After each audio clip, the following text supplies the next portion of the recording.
90களில் super star அவர்களுடைய படங்கள் எந்த அளவுக்கு மாபெரும் வெற்றி பெற்றது நம்ம எல்லாருக்குமே தெரியும்.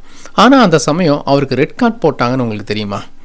தளபதி, மன்னன், அண்ணாமலைன்னு சொல்லி அடுத்தடுத்து ஹிட்டு கொடுத்துட்டு இருக்கும்போது டிஸ்ட்ரிபியூஷன் சைட்லேருந்து ரஜினி சாருக்கு ஒரு செக் வச்சாங்க. நீங்கள் அதிகமாக சம்பளம் வாங்குறீங்க, சம்பளத்தை கம்மி பண்ணுங்கன்னு சொன்னாங்க.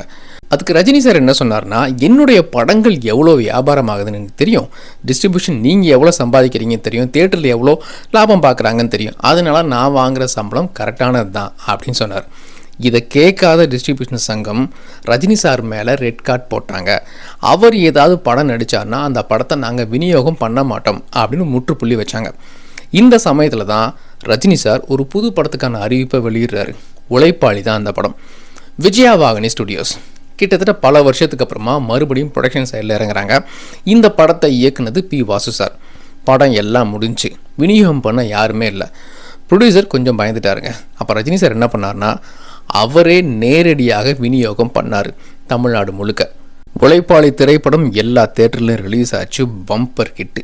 எல்லா சென்டர்லையுமே படம் நல்லா போகுதுங்க ரிப்போர்ட் வந்துச்சு. அதிகபட்சமாக படம் 150 நாளைக்கு மேலே ஓடிச்சுங்க. இதை பார்த்த டிஸ்ட்ரிபியூட்டர்ஸ்க்கு அதிர்ச்சி ப்ளஸ் கோவம். சங்கத்தில் முறையிட்டாங்க.